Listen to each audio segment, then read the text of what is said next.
everyone. This is Josilia, and welcome to Native Gems. I'm sitting in for Reverend Dr. Ralph W. Canty on this evening, and our guest today is Mr. Alexis Pipkins. Reverend Elder. Elder, thank you. Elder Alexis Pipkins. And he's the director of the Strengthening Families Program, which is it's a very much needed program for this day and age. So First Steps of Lee County. All right, yes. First Steps of Lee County. I remember going to a banquet. There were a lot of amazing stories at that banquet. That was a great thing. Well, welcome. I'm on another street. Well, welcome, Alexis. Welcome. Good to be here. Welcome. Receive. Yes, it's great to have you. Now, the Strengthening Families Program, I saw you gave me some history. Let's talk about some history and when it was founded and how and when it reached Lee County, because you serve Lee County, Florence County, what was it, Darlington County, Williamsburg County, Sumter. and Sumter. That's a lot of counties, a lot of work. Yep. Yeah, so give us a little background on Strengthening Families, the Strengthening Families Program. Well, for Lee County First Steps, which is our agency, our beginning with Strengthening Family actually prior to the Children's Trust Grant, which we actually implemented in the counties, which you've mentioned, which began in 2013. Okay.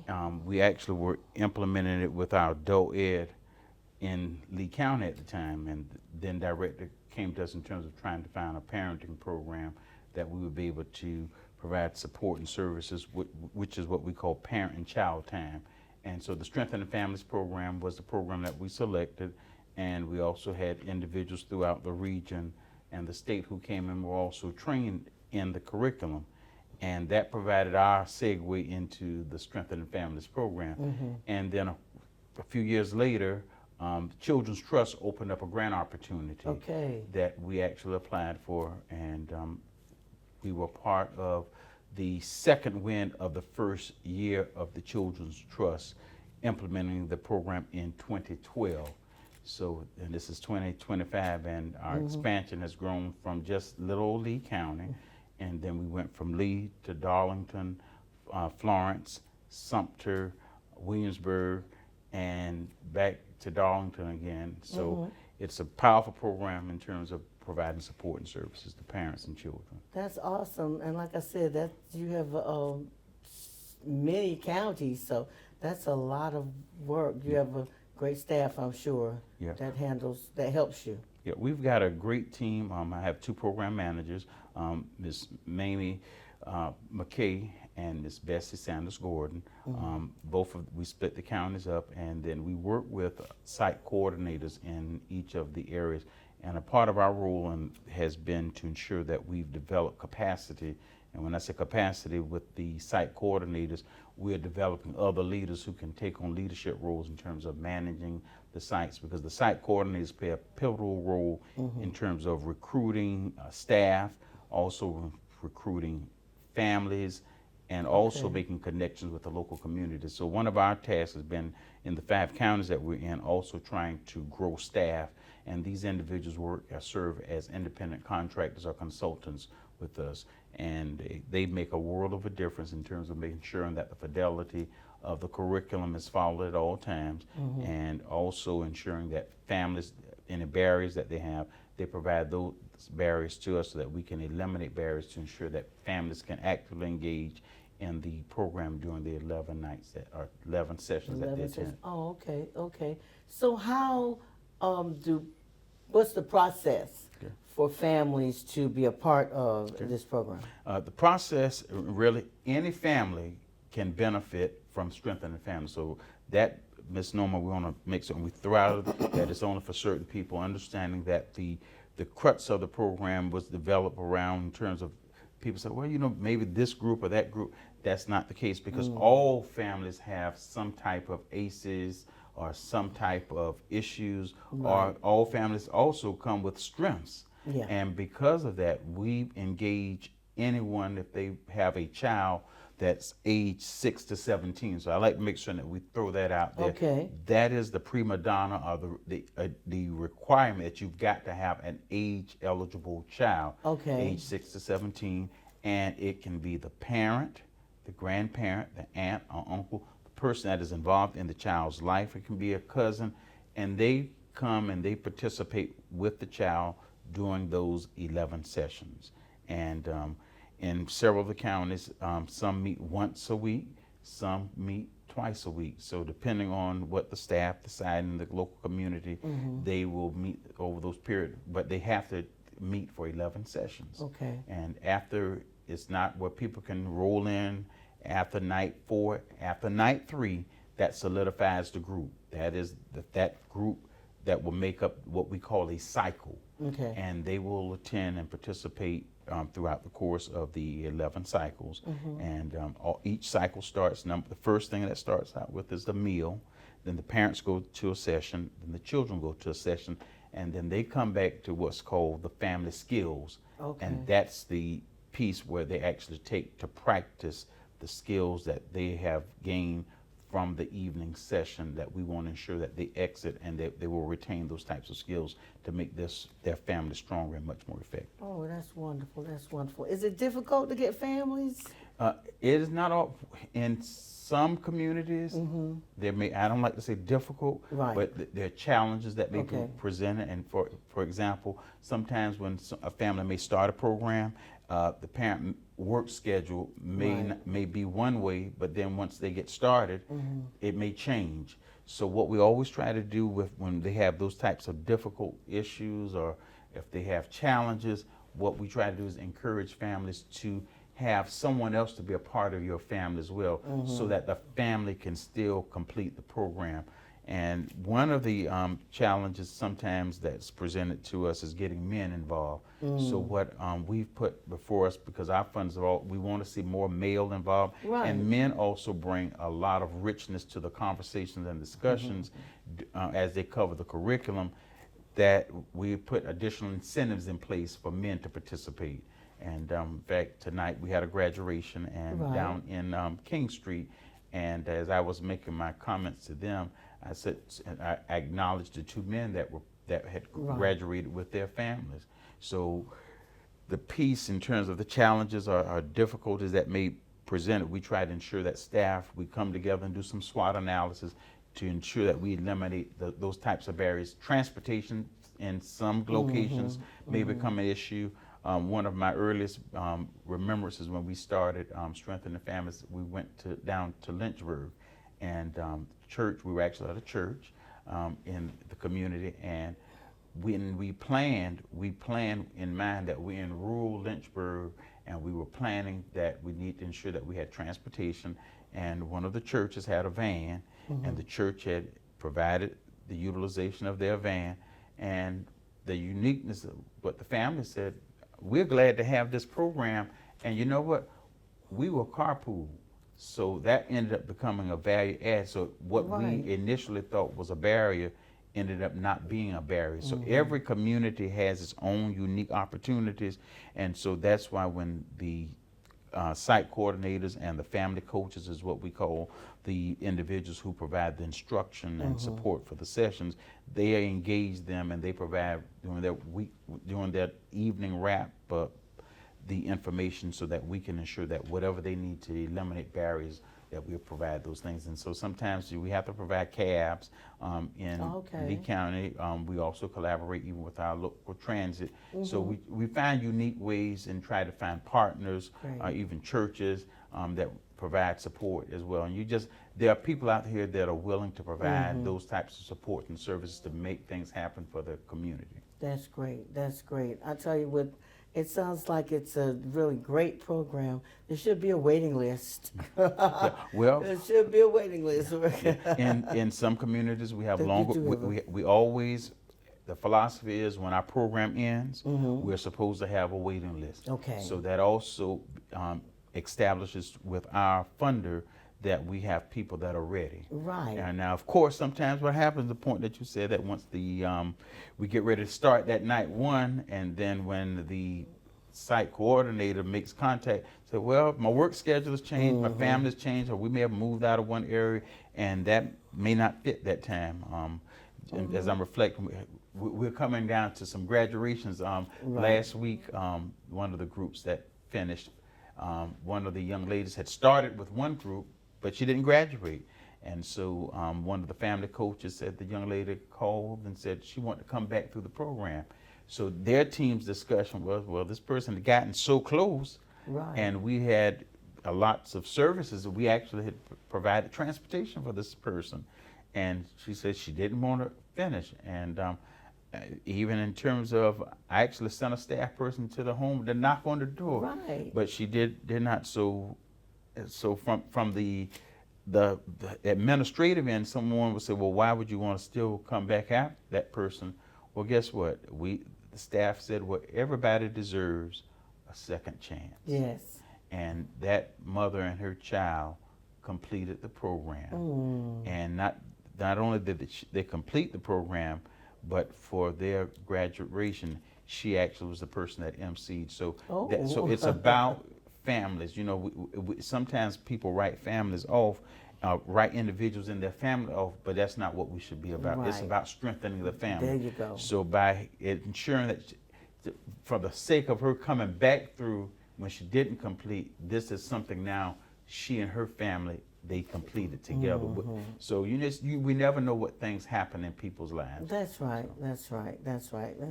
That's a great story for her to come back and to make sure that, to have that passion to come back, you know. So the foundation of the Strengthening Families program is based upon 5 protective factors. So let's talk about those factors. The enhancing of parental resilience, providing an array of social connections, providing parents concrete support in times of need, and facilitating knowledge of parenting and child development, as well as supporting healthy social and emotional development in young children. So that parental resilience, let's start there. With parental resilience, you know, in life, all of us have issues and challenges. Oh, yeah. And sometimes with some families, when they go through issues, they feel like there's no hope. And so the resilience piece, and some people like to describe it as like a basketball. You know, when life happens, it goes up, comes down, goes up, and it comes back down. But with resilience, you develop the skills that when you go through experiences in life, this is not the end. This is not the end. And the array of the other protective factors, because the curriculum is rooted and grounded in the 5 protective factors, it gives the family members, from the parent to the child, the ability to understand that it's about protecting your family. You guard your family, but you've got to have some skills in terms of the pro-social components that makes your family stronger. And one good thing about this curriculum, and I say it as a curriculum because the families, when they come together, they come and they share and they pour into each other. And when they pour into each other, guess what? I don't care whether or not you are on $100,000 or whether you make $20,000. We all are parents and we're all on the same playing field. And you know what? You might have thought that you were the only one going through this, and then guess what? He's going through the same thing that I'm going through. So sometimes parents need to be able to listen to others to know that, you know what, this is not the end of the world. And you know, sometimes what you thought, if a child breaks something, that, hey, that's not the end of the world. That's just something that happened. You know what? I can buy something else to replace it. And also being able to have strategies as it relates to discipline. You know, lots of families, sometimes they discipline like their parents or their grandparents discipline. A lot of parents, do a lot of hollering or screaming, a lot of corporal or physical punishment. And because parents did not always have other skills and tools. One good thing about this program in terms of with families, the parent and the child, they come together during that family time.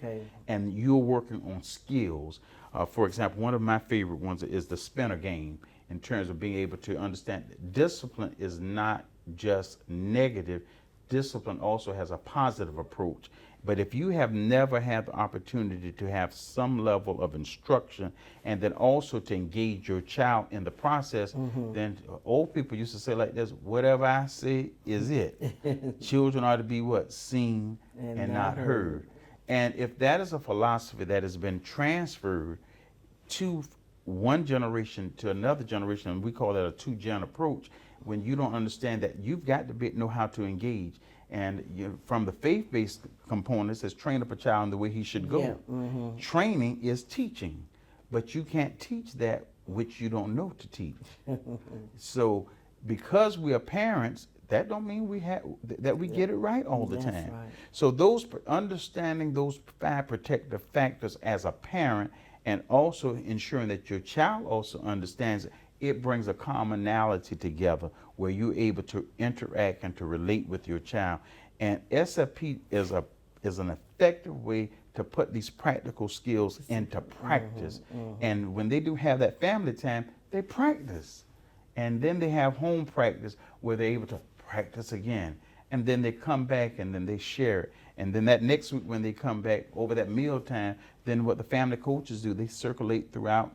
Hey, how did things go? Did you do your home practice? How was it? And they talk about it. So it lays a foundation of practicing not just theory, but this is practicing what you get. And one beautiful thing about this is that later we do what's called the booster session. I call it the family reunion. 90 days after the program is over, they come back. Okay. And they talk about the skills that they continue to do. And so that is always refreshing to us. And we do a lot of different creative things in the different counties as well.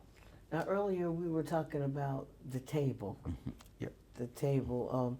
And that's something that doesn't happen like it used to. Yeah. Eating dinner together. And so let's talk about that connection at the table and making sure you have a table in your home. Yeah. And the first part of the Strengthening Families program, and I guess you can tell I've got a few little pounds on me. So the meal time is very important because I believe that the meal time is you want to make sure that the menu is right. Right. You want to make sure that the ambience or the atmosphere is right. And when families sit down, and we try to, with the program, we also get input from the families what to include on our menus. And that's their time for interaction, that's their time for sharing. But you've got to also ensure that families have a structure so that they know how to communicate. It's not we just come in, eat, and talk about anything. Right. It is structured around the curriculum itself. And the meal time, as we were talking about the table, we've learned that a lot of families don't have a table. Don't have a table. Don't sit down at, my grandmama, when I got out of school and got home by 4 o'clock, guess what we were doing? We were sitting in the kitchen at the table. Eating dinner, sitting down talking, how was the day? What went on during the day? That's right. If anything happened, I need to know. And then on Sundays, we Most sat in the dining definitely room does, yeah. at the dining room table. That was a part, but that level of communication and skills that I've ascertained, I've learned that a lot of our young people, they don't have that, and so the parents don't. So when we've had families to go through the program, and when they graduate, and when a child says, well, because of us going through this program, my mama bought a table. My daddy, we got a table that we sit down and we have meals. Because a lot of families, particularly who may drive, they drive and eat on the go from the restaurants, and they don't sit down. But it is important that families sit down and have that bonding time. And then they also can do games because one part of the program, they do child's game, parent game, and they're able to decide who's going to lead, and parents listening to their children. So this program provides so many wonderful pieces for enriching and strengthening the family itself. And that parents listening to the children, because some parents don't listen. Do not listen. There's one of the activities, particularly the child would give the parent all the verbal instructions, and would you be surprised what it looks like after the fact? And so that part of listening, and you know what? When parents say that's made them, that they don't jump to conclusions. Right. The verbal pieces, that they're listening to what their child has to say. That's critical and that's important because children are not just to be seen and not heard. They are to be a part of a family unit. And for lack of a better way of saying this, people parent the way they were parented, and whether it was good or whether it was bad or whether it was indifferent, but they've got to be able to be placed in different situations with their, and they say, you know what, we might have done that in the past, but that was not good. So we're going to come out of here doing some healthy things. Reward charts. It's okay to give children rewards. That's not spoiling a child. So. Yeah. Like you were saying, in our day, parents are saying a child is to be seen and not heard. And there's still some situations where children should be seen and not heard. But in this day and age, children have to be heard because things are so different now. So different. And like you said, even when we understand this program is a part of prevention of abuse and neglect as well. Right. And to have that add the perspective, people say, what goes on in my house Stays in my house. Yes. And then we understand even the aspects of abuse. It's not a stranger. Most of the abuse is inflicted by someone is known to the family. So you want to ensure that the levels of children know how to communicate. They feel safe to be able to communicate. And home should be the place to create that level of effective communication. Definitely. So these 5 protective factors, they're awesome because it talks about providing parents concrete support in time of need. Yeah. Yeah, because sometimes parents are lost for in some situations they don't know what to do. And so what type of support can we say that Strengthening Families offers? Yeah. So even in terms of concrete support in times of need, specifically if your lights are getting ready to get cut out, all right, helping them to navigate through the system. Who do you contact? Is it your local CAP agency? For example, in Florence, you even have like Lighthouse Ministries, the Salvation Army, those helping them, because there are lots of parents that sometimes by circumstance or situational issues may happen and a person may fall and they don't know where to turn to for help, whether it's the local church or individuals. Where do you turn to? In fact, this past week we had a situation where we were trying to navigate to help a family, and we know in terms of what's just happened in the country, a lot of people were being impacted, even in terms of for child care, those types of things, to be able to show people where they can go to for food banks and those types of things. That's in terms of the concrete support in time of need. If you need help with your light bill, I think I said that as well, but being able to provide resources to families specific to help them if they need those types of support. And even specifically during our program with families, if there's a need for gas, we provide some gas cards for them so that they can attend the sessions as well. All right. That and like you said, when well, I guess the government is back up now. I guess I sort of keep up with the news sometimes. Sometimes I don't. I've had a crazy day, so I kept up too well. But with the food stamp cards not being available, for some families, that right there was a time that extra support was needed for families. Yeah. And so even trying to navigate families, in fact, I got something today over in Sumter.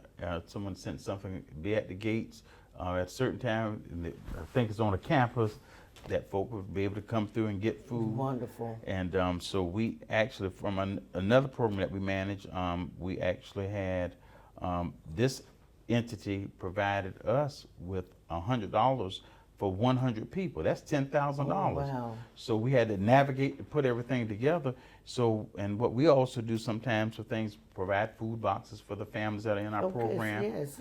And during the holidays, we try to ensure that the resources that we also have, that we provide them with other things that they may need as well. Mm-hmm. They did that at the Boys Club this week.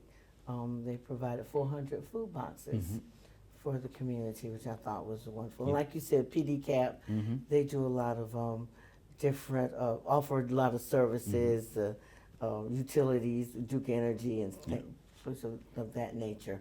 So that, yes, families do need that. They need that support. Now, I was looking on here about let's see, what was it? The risk factors. That's what I want to talk about. Risk factors when it comes to family conflict, and things of that nature. Let's talk about that. Risk factors that that families may experience. And many times in terms of the adults, it's called adverse childhood experiences, which are ACEs. Oh yeah. And so because sometimes people don't realize they have ACEs, say, well, all of us have some ACEs. Some are higher and some are lower, but everybody has some level of risk factors. And the risk factors if they're higher, then that means some families may be prone or may need more support in different areas.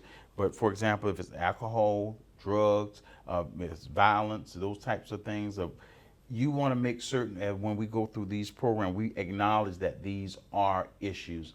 And with the new curriculum that we use, it does a level of a little more in depth as it relates to drug and alcohol, in contrast to the older curriculum that we were using. So making certain that we bring these things to the light, and because we want to ensure that children are in a safe place that's practical, but we want to also acknowledge that these are real risk factors in life. And that's why it's with the program itself, all of our family coaches, and that's what we refer to the staff that implements the curriculum again, they are trained in the curriculum so that they're delivering the curriculum to the fidelity of the model. And staff will always tell you that I always talk about the fidelity of the model because we are about lifting, and it's from a strengths-based approach. Because if you don't address some of these issues, what we do, we create a repetitive cycle. And making certain that people are aware, and the point that you're talking about, even for example, if you leave a child who gets off the bus and goes home and stays home, back during my day that was called a latchkey kid, but that's really a child is being left with a lack of supervision, and that's a risk factor. Yes, it is. We want to ensure that even some of our customs and some of our traditions, they may present some level of risk factors as well. But sometimes people don't talk about those things. So it provides a safe space for families to be able to come. The parents go into a session and they are able to share. And then one good thing about this new curriculum as well is that they're able to see prepared or custom built PowerPoints, but it's not to the point where the families are not bringing something as a part of the curriculum's discussion. And then the children are also being presented with the same topic as their parent, but at their developmental age. Particularly, we do a session for the teens, and we also do one for 6 to 11. And this curriculum also has a preschool 3 to 5. So you've got all aspects of the family being able to be presented. With Children's Trust, who is our funder for this program here, specifically 6 to 17, is who we actually provide the direct curriculum for. Then we bring them back together for the family skills session, the children 6 to 17. So that brings a larger scope of the family together doing the family skills, so they're able to look at those issues and they'll talk about those things to enhance and to strengthen their family. So they'll be able to work through maybe some issues and situations that they have. Exactly. And then when they come back and the mom says, what I used to fuss about, I don't do that anymore now. We got a rewards chart. Okay. Follow this. Okay. If you don't do this, all right, then that's what that means.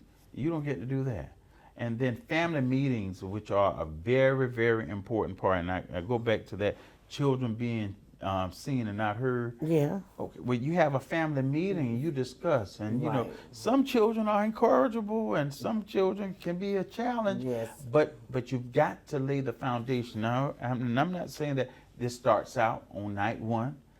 It takes some work and it takes some practice. So if you're meeting for 11 weeks and then, or if you're meeting for 5 and a half weeks, if they're meeting twice a week, that means you've got to be persistent with your practice with using the skills. And this is a skills-based program. It is not a therapeutic program. It is not therapy. Right. It is a skills-based program.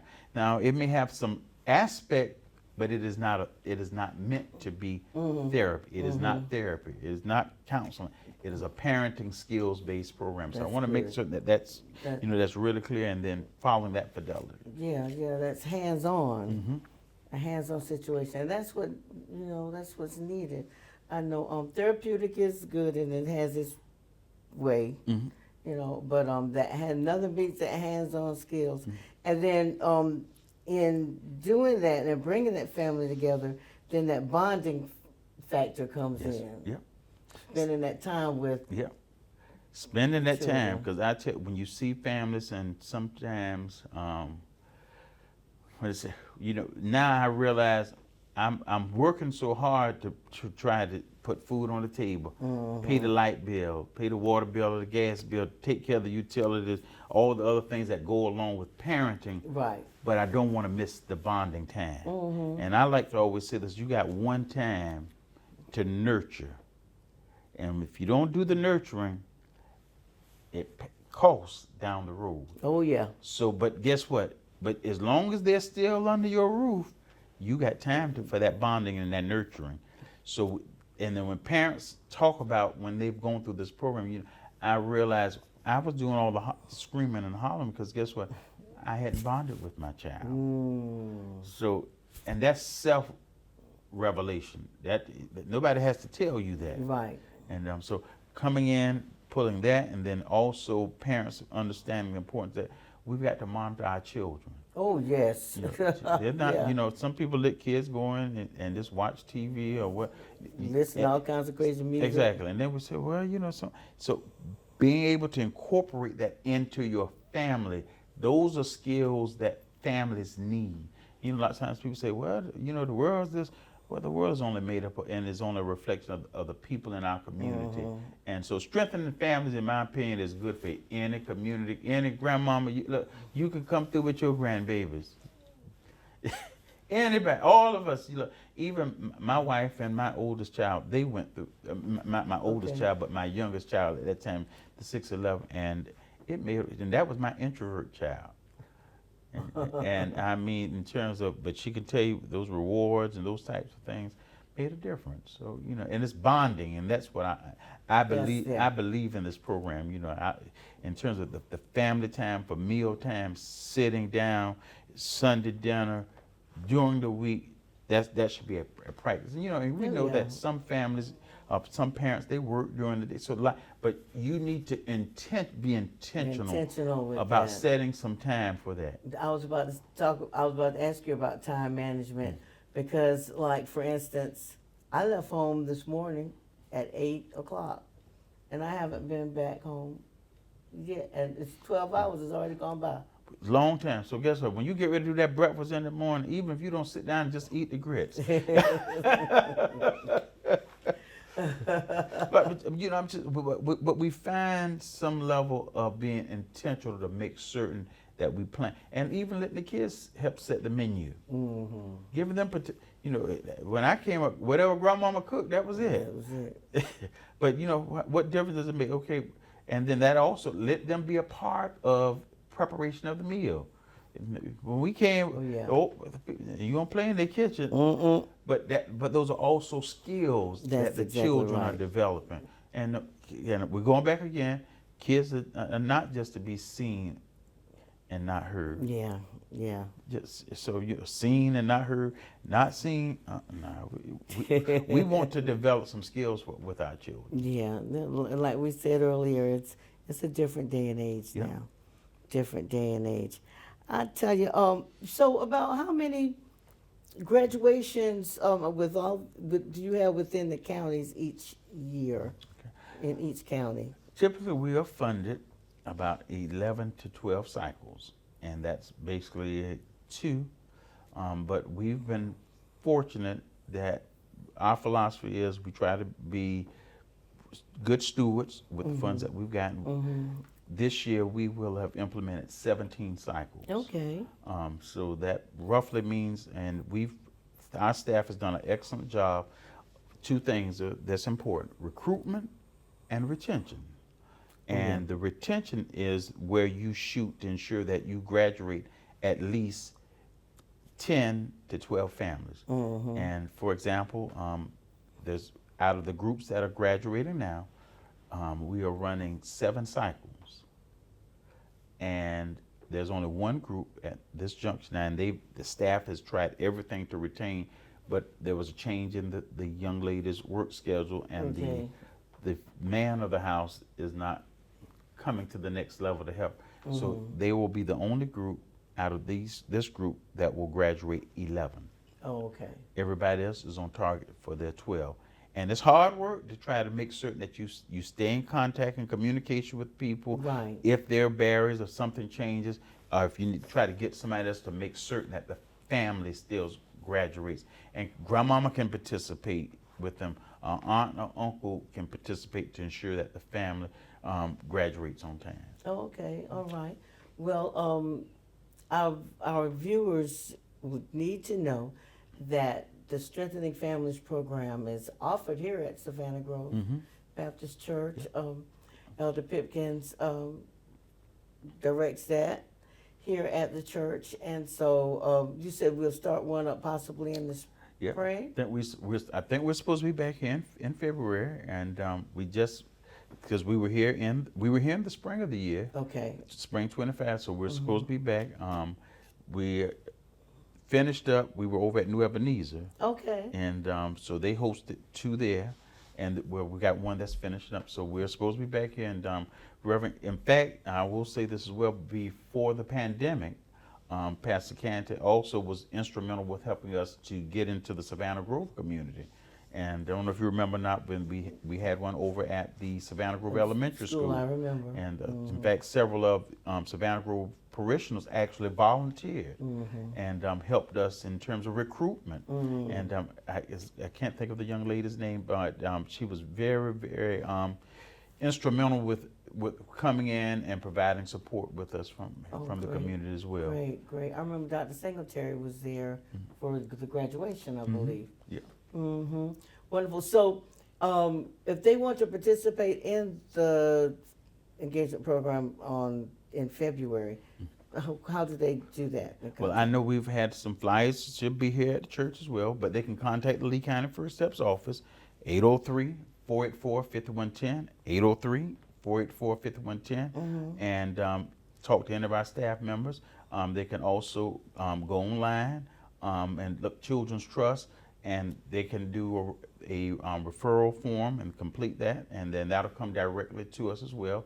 But the easiest way always is direct them out. They can call us, and we'll make sure we take the intake and then get them ready, sign them, put them on the waiting list, and move right on in. All right, all right. That's great, that's great. So, this is wonderful. Is there anything else that we missed when it comes to that our viewers need to know when it comes to?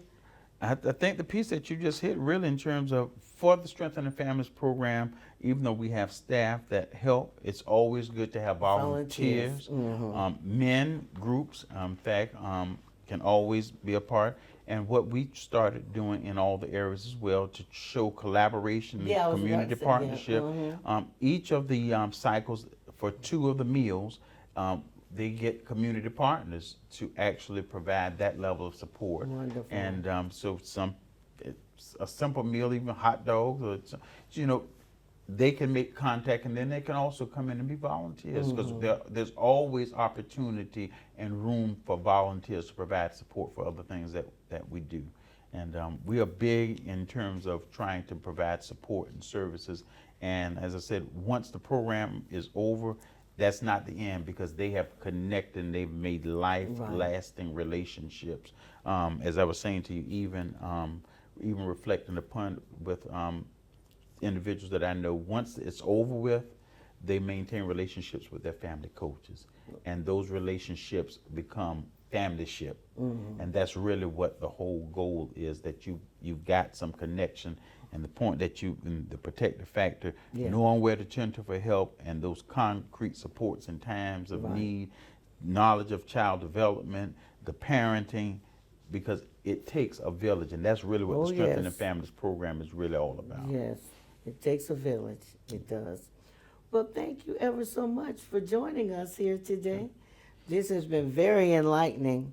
I've heard a lot about the Strengthening Families program, but this is the first time that I've really had the chance to sit down with you and you explain all the different entities and factors that come with this program. And there's one at Community Action Partnership. I think they serve Marion County. Well, PD CAP, they serve Marion, and they also serve Dillon County. Okay. And then Lighthouse Ministries here in Florence, they also provide the Strengthening Families program. And our relationship has been that, because we're pretty much, our area has been rural, so we serve the rural portion, but we don't have any conflict in terms of we do referrals to them, and they do referrals to us as well. Okay. In fact, in the county, we've been in Timmonsville, we've been in Lake City. In fact, we finished a couple of weeks ago down in Lake City. So but we've kept our program pretty much mobile in different locations as well. Right. If someone says they want us, we've been in churches, Boys and Girls Club. So that's just been the relationship. Good. Well, I'm glad that people are taking advantage of your services, and prayerfully more of you will take advantage of the services of the Strengthening Families program. The first steps, Lee County. Yes, and tell them that age group eligibility again. The age group eligibility is 6 to 17, but the whole family has the opportunity to come, because we provide child care, the children's group, and then the teens group. And we've just been fortunate that we're also doing a collaboration that we are able to do preschool. We'll be specifically targeting preschool in Lee and Sumter Counties. Wonderful. So that's the entire family. And the good thing about it is that during those nights that the session meets, you don't have to cook. And they get incentives. And then at graduation, they get a $100 gift card for participating at graduation, and each night they get incentives as well. Wow. Well, that's wonderful. But thank you so much for joining us on this evening. And we open our doors for you to come back again. Okay. Well, all right. Especially once that program begins here in February, so that we'll know exactly what's going on and how people can participate if you need volunteers and things of that nature. All right. Well, we'll be ready. And then our site coordinator who was over here was Danielle Boyd, and she did an exceptional job connecting as well. Yes. I think I did meet her on one occasion while she was here. All right. Well, thanks again. Okay. All right, everyone. Thank you ever so much for being with us on today. I'm Josilia Williams, sitting in for Reverend Dr. Ralph W. Canty and Native Drums here at the Savannah Grove Baptist Church. Have a beautiful and blessed evening.